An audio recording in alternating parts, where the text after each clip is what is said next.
But first, you may not feel like it when we're in Australia with Labor governments in power across the mainland, but elsewhere in the world, from Europe to South America, the right is rising, and we are seeing a new breed of leader emerge.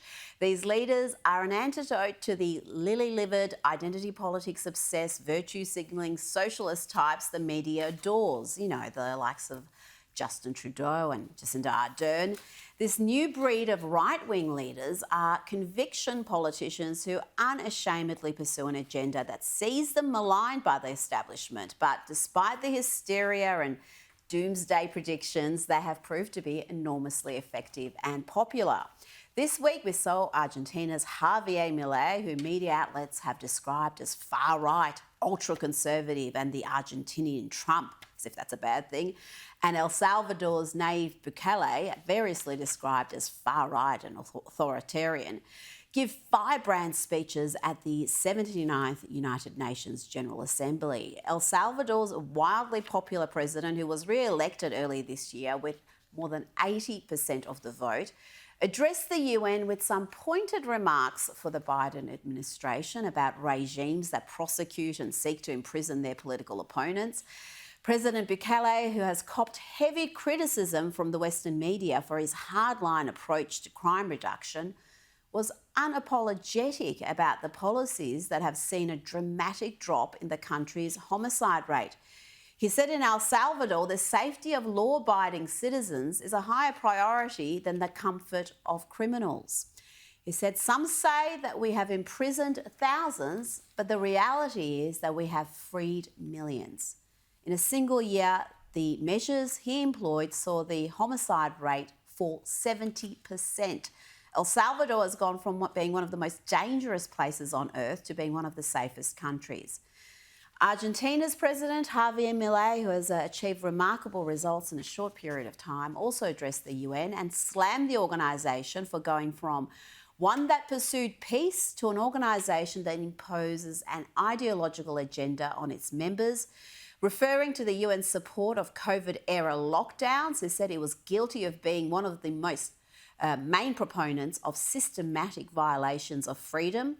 He also slammed the UN for allowing despot nations to sit on its Human Rights Council and lecture democracies like Israel. Milei had this to say about the collectivism and neo-Marxist agenda of the UN. He said, "I'd like to issue a warning here. We are coming to the end of a cycle. Collectivism, moral posturing, and the woke agenda is coming up against reality." Also in New York this week was Italy's Giorgia Meloni, who you'll remember the Australian media labelled a fascist, extremist and far-right. She also spoke at the UN, and while in New York, she received the prestigious Global Citizens Award from the Atlantic Council.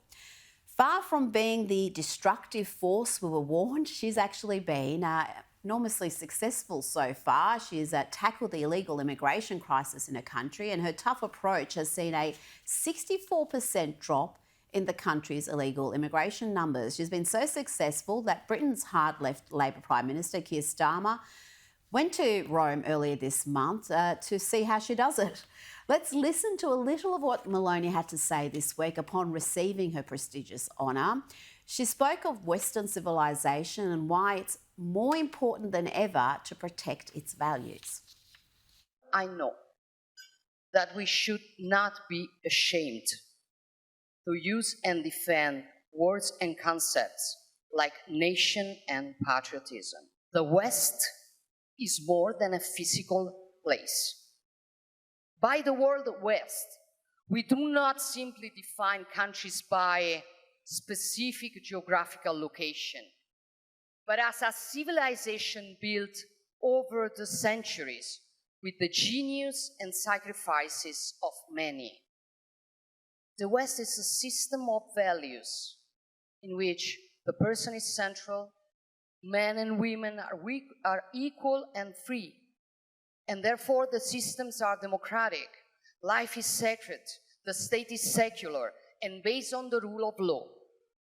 I ask and wonder to myself and to you, are these values of which we should be ashamed of?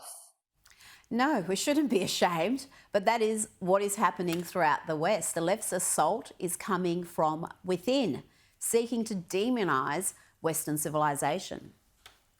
But to the authoritarian funds, let me say very clearly that we will stand for our values. We will do that.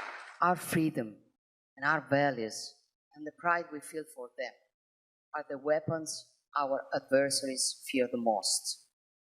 So we can't give up the strength of our own identity, for that would be the best gift we can make to authoritarian regimes.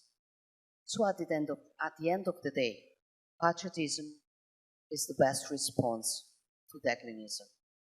Hear, hear. Patriotism is the best response, but it's maligned in the media, in the culture, and certainly in academia.